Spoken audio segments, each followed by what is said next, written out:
commencer par me présenter rapidement. Donc Fabrice Cassiani. Donc j'interviens pour Excellence Industrie.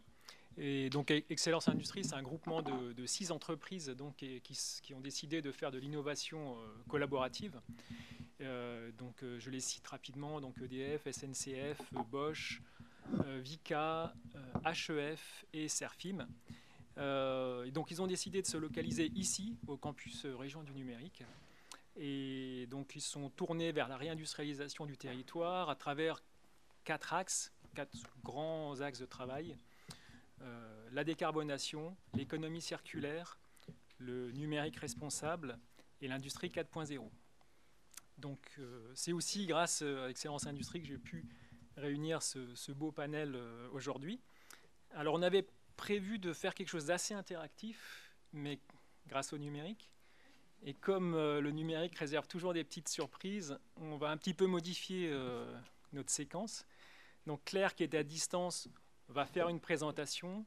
Et puis ensuite, on passera à une partie un peu plus interactive avec Xavier et Frédéric qui sont ici, si ça convient à tout le monde. Alors, je pense qu'on va inverser. Du coup, Claire interviendra plutôt après, parce que je crois qu'elle a des soucis. Elle n'arrive pas à se reconnecter au... on va tout changer aujourd'hui. Ça marche. À ce moment-là, elle passera en dernier. Et ça marche. Coup, voilà, en fait, parfait.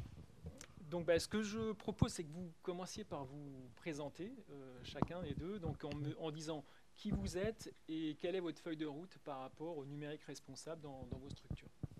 Oui, donc bonsoir à tous. Alors déjà, bravo d'avoir résisté jusque-là. Je vais essayer d'être le plus clair possible et le plus concret possible. Si vous ne m'entendez pas, vous me dites. Donc moi, je suis Xavier Verne, je suis le directeur du numérique responsable à la SNCF. Et puis, j'avais une vie parallèle ces 6 dernières années dans une petite association qui s'appelle The Shift Project, où on a publié un certain nombre de papiers sur la sobriété numérique. Bon, ce soir, je vais plutôt intervenir au nom de la SNCF.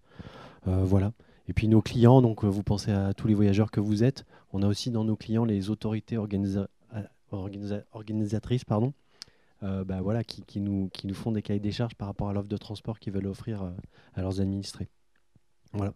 Tu veux que je dise un mot tout de suite de la feuille de route ou on fait d'abord un tour de table On peut finir le tour de table.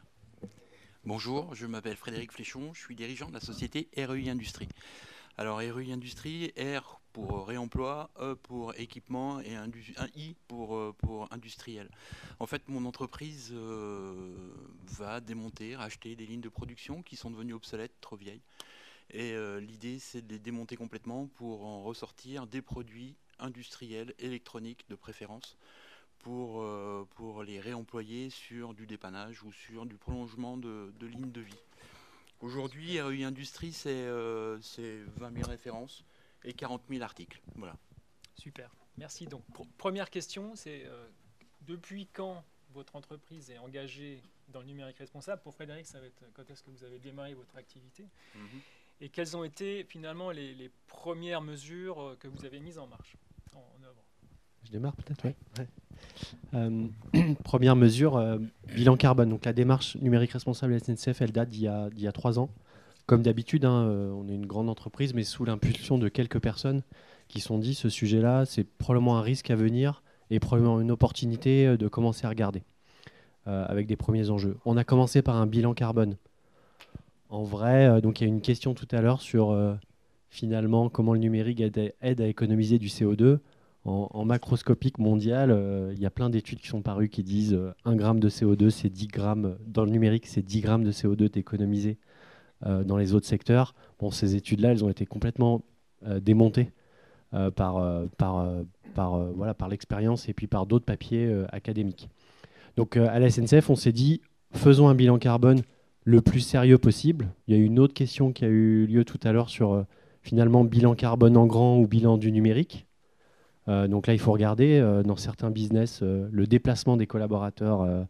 C'est ça qui est structurant par rapport à l'IT, si tout le monde habite à 100 km de son lieu de travail. Donc c'est toute la question du télétravail.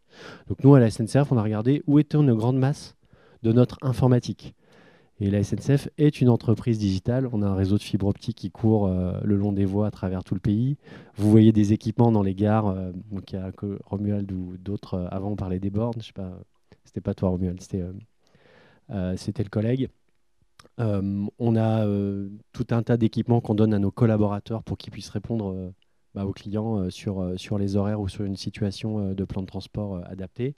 Donc on est une entreprise digitale. Donc là, il fallait séparer finalement là où le numérique apporte le plus et puis là où on a peut-être des efforts à faire en termes de consommation ou d'allongement de la durée de vie. Donc première étape, bilan carbone sérieux. Et peut-être une dernière remarque là-dessus. Le numérique, c'est un peu la tragédie du scope 3, comme on dit, c'est-à-dire la plupart des impacts environnementaux sont des impacts de la phase amont, comme ça a été dit juste avant. Donc en fait, quand vous faites cette démarche-là, vous embarquez tous vos partenaires, tous vos fournisseurs. Donc on a fait ce premier travail, il est loin d'être parfait. Moi, je ne suis pas en train de dire qu'on a tout résolu ce soir. L'idée, c'est plutôt de vous partager un retour d'expérience de ce qui a marché, ce qui n'a pas marché. Mais embarquer les fournisseurs, ça permet aussi de voir assez rapidement ceux qui sont sincères, c'est-à-dire qu'on fait un véritable bilan carbone sur leur business, de ceux qui se sont arrêtés peut-être un peu trop tôt dans ce type d'approche.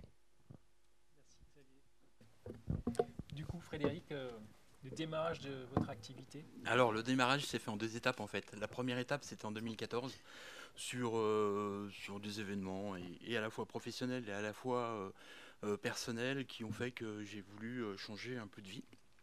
Et donc, je me suis lancé dans cette aventure de la récupération. J'aime pas ce terme récupération, mais dans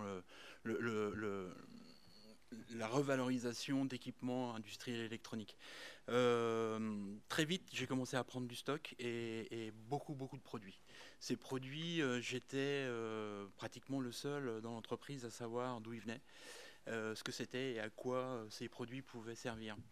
Et un jour, une rencontre en septembre 2021 avec Colin Bernet, une rencontre amicale, hein. Il vient voir mon entreprise, est intéressé de voir un peu ce que je fais. Et puis il a commencé à jouer avec les articles qui étaient en stock, en les prenant et en me disant Fred, ça c'est quoi, et je lui disais, etc. Au bout d'1 heure, il est venu me voir en me disant c'est pas possible que tu puisses garder tout ça dans ta tête. Comment tu fais pour pouvoir gérer ton stock? Alors j'avais créé un petit logiciel qui était mourant sur une base Access, FilmMaker, enfin des choses un peu bricolées. Et je lui explique ma problématique. Ma problématique, c'était de reconnaître un article électronique industriel et de le qualifier et de lui trouver une description et surtout une histoire. Et il me dit, mais ça, moi, je sais faire. Et donc après, on est parti ensemble avec la société Synapse, parce que Colin faisait partie de cette société. Synapse est un des membres créateurs. Et on a commencé à faire un audit data IA. Très vite, ils se sont rendus compte qu'effectivement, la problématique chez moi, c'était la diversité et la complexité. Et ils m'ont proposé une web app avec une application très simple, parce que c'était surtout ce que je voulais. Et l'objectif de cette application, de cette web app, c'est en prenant en photo la carte électronique, que cette application reconnaisse la carte et puisse ressortir l'historique de cette carte. Quand est-ce qu'elle a été fabriquée? Quand est-ce qu'elle est en arrêt de production? Est-ce qu'elle est intéressante ou pas? Est-ce qu'elle est rare ou pas? Etc. Tout ce que moi j'avais dans ma tête. Et donc aujourd'hui, cette application fonctionne. Elle m'aide beaucoup au quotidien. Déjà, elle me décharge tout l'aspect cognitif, mais surtout, elle me permet d'embaucher des personnes avec pas nécessairement un cursus technique très important. Et grâce à cette application, on a embauché une personne, Christelle, il y a 15 jours. Et aujourd'hui, je ne suis plus obligé d'être en présentiel à l'entreprise pour qualifier un produit. On le photographie sous différents angles. Et puis ensuite, on a exactement la caractéristique de produit et on peut le mettre en ligne pour dépanner d'autres industriels. Voilà. Donc, on a compris que vraiment l'aspect le plus efficace que vous avez pu mettre en place, c'est grâce à ce partenariat avec Synapse, c'est cet outil. Ouais. Côté SNCF, avec un peu de recul, quelle a été votre action la plus efficace pour réduire l'impact du numérique à ce jour? Donc, dans le rétroviseur, faire le bilan carbone, nous on l'a mis en ligne pour tous nos collaborateurs. Donc c'est un premier pas en fait, parce que ça veut dire que chacun peut dans son activité commencer à s'approprier dans son quotidien à lui où sont les sujets. Donc ça en fait, ça a un impact très très important, beaucoup plus que ce à quoi on s'attendait. Parce que finalement, lire des tableaux et des graphiques, aussi jolis fussent-ils, dans une interface web, il y a probablement plus intéressant à faire. Mais on s'est aperçu qu'on avait énormément de questions là-dessus et qu'il y a des gens qui disent « mais moi, qu'est-ce que ça veut dire dans mon contexte ?» finalement 10 000 tonnes de CO2, c'est combien par rapport à mon business quand on fait du renouvellement de réseau ou de voies. Donc ça, c'était un premier sujet. Sur les choses qui ont le plus d'impact, alors rapidement, mais peut-être en 3 temps, en temps court, on travaille sur la rationalisation du matériel. Dans les grandes entreprises, peut-être les moyennes, il y a, moi que je connais, contexte que je connais un peu moins bien, mais il y a ce truc de je veux doter de mes équipes du dernier matériel à la mode. Ou en tout cas d'un matériel qui va pouvoir permettre de travailler en situation de confort. Ou si je suis employé, j'ai envie d'être considéré et d'avoir un téléphone relativement puissant, éventuellement très récent. Donc on a ce premier sujet culturel qu'on est en train de travailler. Et donc le fait de dire, là, attends, tu as un PC plus un deuxième écran plus une tablette, tu en avais peut-être besoin à un moment dans ton travail, mais aujourd'hui, c'est peut-être pas justifié. Quand ta tablette elle arrivera en fin de vie, on ne va pas te la renouveler. Donc autour de la rationalisation matérielle, on a fait un premier travail important. Et ça tire cette question culturelle managériale. Demain, le manager qui ne donnera pas forcément le dernier téléphone, il ne sera pas mesquin. Il aura compris les enjeux, une partie des enjeux du numérique responsable. En temps médian, on a ce qui a eu pas mal d'impact aussi, la SNCF, il y a 2 ans ou 3 ans, alors peut-être vous me corrigerez, j'ai un petit doute sur la date, dans nos achats, on est un gros acheteur en France de tout un tas de prestations informatiques. On a mis la note RSE, donc la note sur les aspects environnementaux, sociaux et sur notre responsabilité à hauteur de 20% de l'appel d'offres.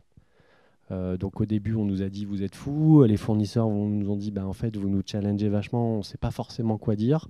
A posteriori, c'est quelque chose qui est très important parce que ça nous oblige quelque part à être exigeants, à nourrir ces critères avec des choses concrètes. Sur le matériel, on va par exemple écrire est-ce que la batterie elle est bien amovible, parce qu'on avait la culture d'acheter peut-être le matériel le moins cher, mais au bout de 2 ans, si la batterie n'était pas changeable. Et nos collègues de terrain, ils ont besoin de téléphones avec une batterie qui dure toute la journée, voire plus. Quand ils ont des amplitudes assez longues, qu'ils n'ont pas la capacité de recharger, on vient mettre des batteries amovibles pour s'assurer que ce téléphone, il va aller au bout de sa durée de vie théorique.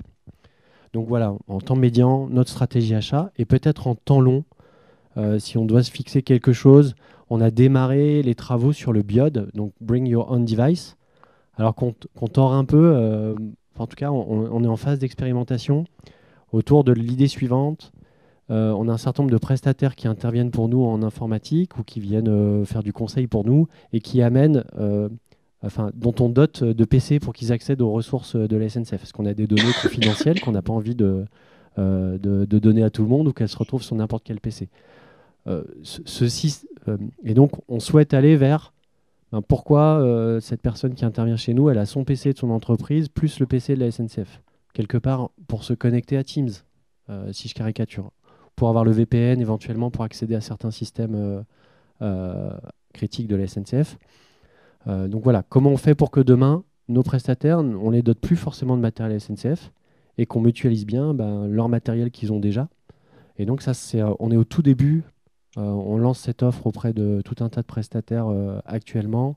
Ça va prendre du temps, mais ça tire toutes les bonnes questions. Toutes les bonnes questions autour de... en France, ça a été dit, il y a plus de 80 millions de téléphones actifs, alors qu'on est 67 millions et qu'il y en a 10% de la population qui n'ont pas accès au numérique. Ça veut dire que dans la poche de chaque Français qui a accès au numérique, il y a plus d'1 téléphone. Donc il y a tout ce sujet pro-perso qu'on entrevoit et qui va devoir continuer à progresser. Alors là, c'était une présentation aussi de tout ce que vous faites sur la partie tertiaire, donc sur les activités de la SNCF. En termes d'activités opérationnelles, est-ce que vous avez pu mettre en place du numérique responsable, je veux dire, dans la manière dont les chauffeurs de train opèrent, etc., vraiment dans vos opérations concrètes? Oui, depuis le début de l'après-midi. On a pas mal parlé un peu de Green IT quelque part. Comment on fait du numérique moins impactant pour l'environnement. On a quelques applications autour de l'IT for Green. Donc quelque part, cette idée que avec le numérique, donc le contraire de ce que j'ai dit il y a 10 minutes ou en complément, on va pouvoir optimiser des choses et faire des économies. Donc peut-être 2 exemples. Un premier exemple, on fournit à nos conducteurs aujourd'hui, en plus d'avoir une formation à l'éco-conduite, de conducteurs de TGV ou de TER, une application qui s'appelle OptiConduite, qui leur permet de leur donner une consigne de vitesse. Quand vous êtes un conducteur, que vous avez 10 minutes de retard et que vous voulez que vos clients soient à l'heure, il y a tout un système qui est prévu pour avoir une vitesse de consigne qui vous permet de respecter toutes les exigences de sécurité et quelque part de rattraper votre retard. Ce logiciel, il vient en complément, parce que parfois il vient dire, mais au fond, il n'y a pas de train devant, tu as 200 km pour rattraper tes 10 minutes, tu n'as pas besoin de pousser la machine au maximum par rapport à la consigne de vitesse, tu vas pouvoir rattraper ton retard de manière beaucoup plus graduelle. Et ça a l'air de rien, mais en fait, ça a un impact très important sur la consommation électrique, sujet à la mode. Voilà, donc ça, c'est un premier sujet. Et deuxième sujet, les autorités organisatrices, dans le cadre de l'ouverture à la concurrence, ça a été dit au tout début aussi, nous demandent des plans de transport de plus en plus décarbonés. Donc nous, sur certaines lignes, on travaille sur des trains avec des batteries ou des trains hybrides ou peut-être demain des trains à hydrogène. On avance là-dessus. Comment on s'assure que le plan de transport qu'on va proposer demain aux autorités organisatrices, en région Rhône-Alpes par exemple, soit le plus décarboné possible et qu'on ait les bonnes stations pour changer les batteries, faire les recharges et que tout ça fonctionne en pratique. Donc voilà, on a un simulateur qui nous permet de calculer tout ça et entre guillemets de prévoir quelle va pouvoir être l'économie pour l'autorité organisatrice. Super, merci. Alors si on se projette un petit peu dans 5 ans, on va dire, Frédéric, comment vous voyez votre activité et quels sont les principaux obstacles que vous voyez que vous allez réussir à franchir? Alors dans 5 ans, mon activité, déjà, c'est un nouveau bâtiment, beaucoup moins énergivore, beaucoup plus grand, parce que j'ai besoin de place, beaucoup plus proche de mon domicile et des domiciles de mes collaborateurs. Ça, c'est imminent, puisqu'on a déjà commencé les fondations. Ensuite, très vite, grâce à cette application, grâce à la web app, j'envisage très sérieusement de créer un centre de formation. L'idée, c'est de pouvoir dupliquer le modèle de mon entreprise au plus près des sites et des bassins industriels, de façon à éviter de faire traverser la France entière des équipements industriels pour après être démontés sur Bourg-en-Bresse. Mon entreprise va être sur Bourg-en-Bresse. Donc, jusqu'il y a encore 1 an, même 6 mois, même voire 1 mois et demi, j'étais pas en mesure d'imaginer de l'essaimage, ou alors si, mais avec quelqu'un avec beaucoup de compétences, beaucoup de connaissances, avec une culture industrielle, et c'est pas évident à trouver. Et grâce à cette application aujourd'hui, grâce à cette web app, et puis d'autres projets aussi qu'on est en train de mener de front avec Synapse, ça m'ouvre des perspectives de délocalisation, ou plutôt de relocalisation, je ne sais pas comment on peut dire ça, puisque j'en vois pas ce modèle à l'étranger pour être moins cher. Non, je l'envoie au plus près des bassins industriels, avec un cas très concret à Béthune, dans les anciens locaux de Goodyear, où là aujourd'hui j'envisage très sérieusement, d'ici 6 mois, 1 an, de créer une mini-unité REI Industrie dans le Nord. Voilà. D'accord. Et quand on a préparé cette table ronde, vous m'avez parlé de quelque chose d'assez frappant. En fait, Auvergne-Rhône-Alpes est la première région industrielle de France. Et pourtant, dans votre business, qui consiste quand même à aider l'industrie à réduire son impact numérique, vous avez beaucoup plus de commandes, on va dire, côté Bourgogne-Franche-Comté. Alors, clairement, moi, mon activité, elle est scindée en 2 parties. Il y a la partie vente. C'est cette partie vente de produits industriels et électroniques obsolètes qui me fait vivre et qui me permet d'acheter les produits qui sont destinés à partir à la poubelle. Actuellement, pratiquement l'intégralité de mon stock provient de lignes de production qui ont été démantelées en Savoie, Haute-Savoie, Bourgogne-Franche-Comté. Très peu dans le Rhône, très peu dans l'Ain, et encore beaucoup moins du côté de la Loire ou la Haute-Loire.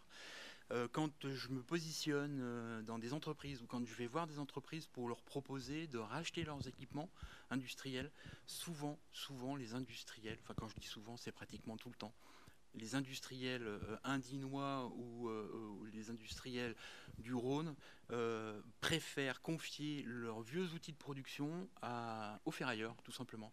Pas parce que le ferrailleur en donne plus, parce qu'on n'a pas le temps, parce que c'est pas une démarche qu'on a l'habitude d'avoir, parce que qu'est-ce que vous allez faire, mais pourquoi, et vous allez démonter nos machines pour en faire quoi? Moi, clairement, la machine, je la démantèle. Je suis en capacité, avec mes équipes, de démanteler des lignes de production très vite, avec des moyens de démantèlement peu invasifs. On ne parle pas de pelle ou de marteau-piqueur, de meuleuse ou de chalumeau, on les démonte à la main. On les transfère au plus près, donc là aujourd'hui c'est Bourg-en-Bresse, sur un site de déconstruction, on va déconstruire complètement ces machines.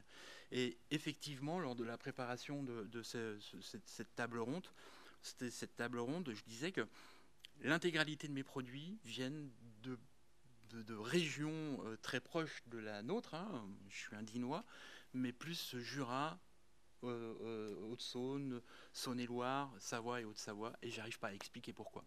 Donc si quelqu'un a une réponse, je suis preneur. Peut-être que tout à l'heure, quand on fera les questions dans la salle, peut-être que quelqu'un aura une réponse à votre question. Même question, du coup, mais dans une autre échelle, donc à la SNCF, comment vous dans 5 ans, dans 5 ans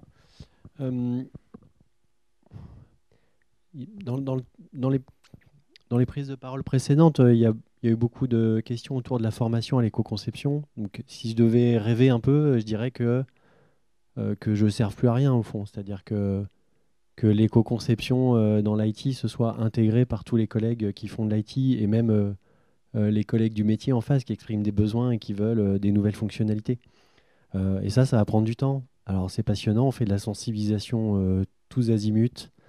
Voilà, tout un tas d'outils qu'on a développés en interne, des MOOC, des e-learning, des guides, enfin, voilà, tout ce qui vous a été présenté dans l'après-midi, on a essayé de l'en faire une déclinaison dans le contexte SNCF, mais s'assurer que chacun a bien compris les enjeux, sait ce qu'il peut faire sur son périmètre et a tous les outils à sa disposition. Voilà, ça dans 5 ans, ce serait un peu un rêve. Et je suis preneur si vous avez des idées d'accélération de la transformation culturelle. Je pense qu'on a des bonnes idées à aller chercher, qu'on n'a pas du tout épuisé encore le sujet. Et puis peut-être sur cette histoire de matériel, moi je rêve, alors là c'est presque une remarque personnelle, par conviction par rapport à l'impact du numérique, au-delà de ce qu'on peut faire à la SNCF, c'est qu'on aille au bout de cette rationalisation du matériel. C'est-à-dire, aujourd'hui, il se vend 1,4 milliard de smartphones tous les ans, qu'on garde 24 mois en moyenne, si je dis le dernier rapport du Sénat. Comment on fait en fait pour ne plus avoir qu'un seul téléphone dans la poche et peut-être un seul PC demain entre le pro et le perso, si on trouve un gentleman agreement entre l'employeur et l'employé, ce que vous faites peut-être déjà dans certaines PME ou ETI, et que voilà, que ce faisant, on abaisse très très très fortement l'impact environnemental du numérique. Juste un exemple là-dessus, on va lancer une expé à la fin de l'année, au tout début de l'année prochaine, autour du Fairphone.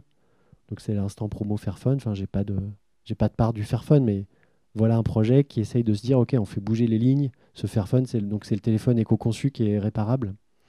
Voilà, donc il est plus cher. Virgule mais, il est garanti 5 ans avec toutes les mises à jour logicielles tous les mois. Et probablement 7 ans, parce qu'en fait, Fairphone se substitue au fondeur de la puce qui à un moment dit, mais en fait, moi, je ne supporte plus la version Android 14. Donc la fête est finie. À un moment donné, les développeurs ne supporteront plus la version Android inférieure à 14 et donc vous serez obligé de changer de téléphone si vous voulez continuer à utiliser WhatsApp ou que sais-je. Et du coup, voilà, Fairphone va au bout de cette démarche. Si on peut avoir que des téléphones comme ça, Fairphone ou d'autres marques éco-conçues, je sais que Nokia travaille à son projet de ce type-là. Et là, c'est nous qui votons avec notre portefeuille, entre guillemets. Donc il n'y a pas d'autre choix que de se tourner vers ce type de matériel si on veut faire fortement baisser.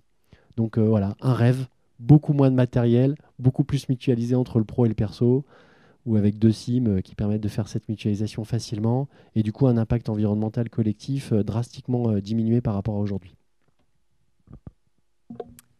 Merci beaucoup à tous les deux déjà, parce que ça a permis de montrer qu'il y a plein de choses concrètes qui se font et qui peuvent se faire et qu'on a encore beaucoup de chemin. Je ne sais pas si Claire Lardière est en ligne et si elle peut démarrer une présentation. Si, Claire, j'espère que vous nous entendez. On va vous laisser la parole. Si tout est OK pour vous, si vous pouvez réactiver le micro et la caméra.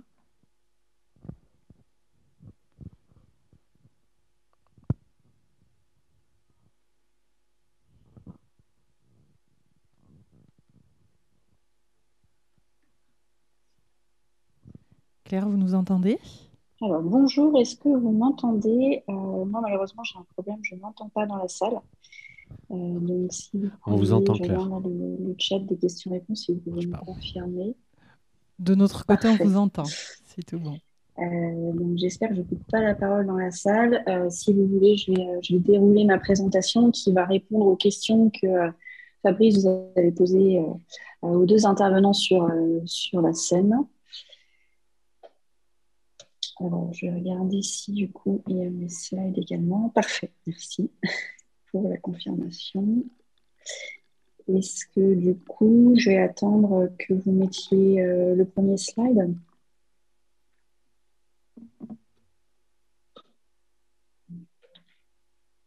Donc, je vois que ça commence à s'afficher.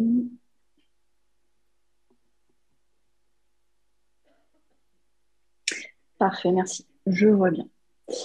Donc, bonjour à tous. Je suis enchantée d'intervenir au sujet du numérique responsable et puis de décliner l'ambition et la démarche qu'on a chez EDF. Telman, tout à l'heure, pour la R&D, est intervenu sur tous leurs travaux, leurs recherches et puis derrière les bons réflexes qu'on peut avoir, en tout cas d'autres questionnements qu'on peut avoir sur le numérique responsable. Et moi, je vais plus décliner sur la stratégie et nos démarches. Donc actuellement, je suis chargée de mission au numérique responsable et également chargée de mission sur le système de management environnemental, donc les certifications ISO 14001 et 50001 pour l'efficacité de nos data centers.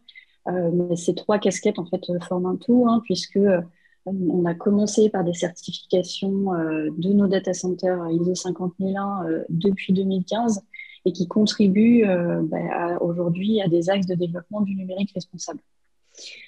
Plus précisément sur le numérique responsable, notre ambition elle a démarré en 2020 au travers de notre CAP 2030, donc c'est notre stratégie à moyen terme, comme son nom l'indique, déclinée jusqu'en 2030.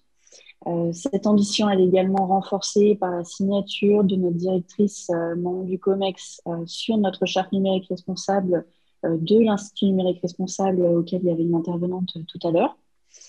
Et on a également inscrit comme engagement dans notre RSE le numérique responsable. Donc, on a 16 engagements RSE aujourd'hui dans notre raison d'être depuis 2021. Et c'est l'engagement du numérique responsable, du coup, on prend encore plus de poids puisqu'on doit publier l'avancement de nos actions dans notre déclaration de performance extra-financière annuelle qui est auditée par les cabinets de conseil de manière annuelle. Et enfin, cette démarche, elle a pris de l'ampleur puisque depuis début 2021, nous avons obtenu le label numérique responsable délivré par l'INR et qui est soutenu par le ministère de la Transition écologique et solidaire. Ça a été évoqué tout à l'heure. Donc, ce label, il est valide sur un cycle de 3 ans. On a un audit de suivi au bout de 18 mois. D'ailleurs, on a été audité en septembre, justement, pour montrer un peu l'avancement qu'on a réalisé depuis 18 mois. Et dans ce label, on a pris 18 engagements qu'on va décliner jusqu'en 2024. Donc pour répondre à la question quand est-ce qu'a démarré la démarche NR et puis quelles ont été les premières mesures mises en œuvre, on a mis en œuvre sur trois grands axes de mesures, je dirais. La première, et c'est amusant parce que ça rejoint l'étude qui avait été présentée tout à l'heure sur quels angles les entreprises priorisent leurs actions. D'abord, nous, c'était faire prendre conscience aux salariés de leur impact numérique personnel sur l'environnement. Donc, on a tout un ensemble de plans de communication qu'on a fait avec des bonnes pratiques numériques quotidiennes. Actuellement, avec le plan de sobriété énergétique, ce plan de communication est fortement renforcé. On a également des actions de sensibilisation des salariés aux enjeux environnementaux à travers des vidéos pédagogiques, telles que aujourd'hui la fabrication et l'usage du smartphone, tout ce qui va concerner le poids des requêtes web et du streaming vidéo, des bonnes pratiques sur les impressions qui sont lancées en entreprise et également aussi des bonnes pratiques sur l'accessibilité numérique. Puisque comme ça a été évoqué, l'éco-conception, ce n'est pas seulement la partie, on va dire, technique d'une application, d'un service numérique, mais c'est aussi l'accès et l'inclusion pour tout un chacun. Et puis, dans la prise de conscience des salariés, on est passé par des actions un petit peu plus ludiques, renforcées aussi avec cette période du Covid, à travers des challenges numériques responsables. Donc, on s'est basé sur les challenges du Cyber World Cleanup Day, qui est fait annuellement et qui a vraiment pris un gros essor chez nous depuis 3 ans.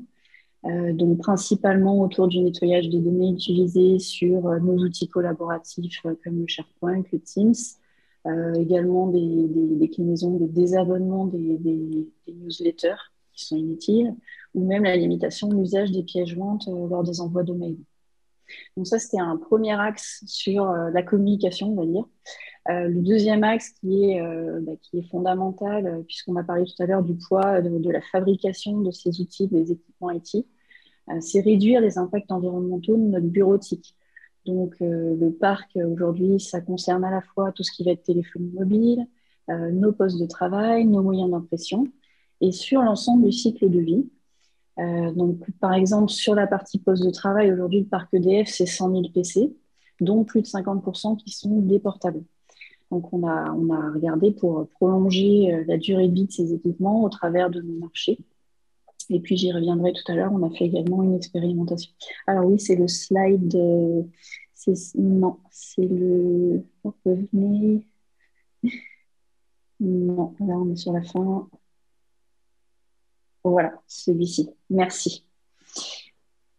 Donc voilà, il y a ce parc-là dont on prolonge la durée de vie. On a également une forte mobilisation dans le marché pour louer l'essentiel de nos parcs informatiques. Aujourd'hui, on loue 70% du parc, ce qui permet le réemploi des PC une fois qu'ils sont restitués, et donc l'économie circulaire. Donc ça, c'est un premier axe. Sur la partie téléphonie mobile, justement, tout à l'heure, j'entendais parler du biode. Nous, effectivement, on propose une offre de biode sur la partie smartphone. Donc c'est... bon, la cybersécurité n'est pas forcément très fan de cette solution qui apporte quand même des faiblesses sur la partie sécurité. Tout à l'heure, on évoquait le PC, mais sur les téléphones, c'est pareil. Mais malgré tout, à travers l'enrôlement de votre smartphone personnel, eh bien, vous pouvez accéder au SI de l'entreprise et puis à ses applications. Et on a également développé progressivement le Wi-Fi transparent dans tous nos sites tertiaires immobiliers. Donc, ça a permis de supprimer la téléphonie mobile et la connexion filaire. Et puis, le dernier volet de nos premières mesures, c'est du coup, de manière plus long terme, intégrer le numérique responsable dans notre stratégie IT et dans nos démarches d'innovation. On a commencé par là en mesurant notre empreinte carbone pour tous nos services numériques EDF et donc avoir aussi l'empreinte carbone d'un utilisateur, de chaque salarié d'EDF, en participant au benchmark Winner qui a été élaboré par INR. Et du coup, en fait, c'est ce que représente ce slide. Alors, vous n'avez peut-être pas forcément des yeux pour voir précisément, mais en tout cas, ça porte vraiment sur l'ensemble du parc IT de l'entreprise et la maturité sur les référentiels de bonnes pratiques numériques responsables dont on a parlé tout à l'heure et qui montrent un peu c'est ça, la maturité et l'engagement de l'entreprise sur cette empreinte. Et également, dans la stratégie à moyen terme, on prend en compte le numérique responsable dans la stratégie de programme IT, donc que ce soit dans le renouvellement de nos matériels en data center, dans le choix de nos logiciels, dans aussi des innovations menées avec la R&D pour lesquelles je reviendrai dans quelques slides. Et enfin, la partie achat responsable. Donc là, on a intégré notamment sur nos marchés matériels, des exigences sur des écolabels, sur des efficacités énergétiques. Donc voilà pour nos premières mesures. Il y a une question qui a été posée aussi sur les mesures les plus emblématiques ou qui ont le plus d'impact aujourd'hui, qu'on a déployées dans l'entreprise. Je commencerai peut-être par les plus emblématiques parce qu'en tout cas, c'est celles qui sont, je pense, les plus visibles et les mieux connues de nos salariés. Il y a toute une démarche qui fait vraiment tache d'huile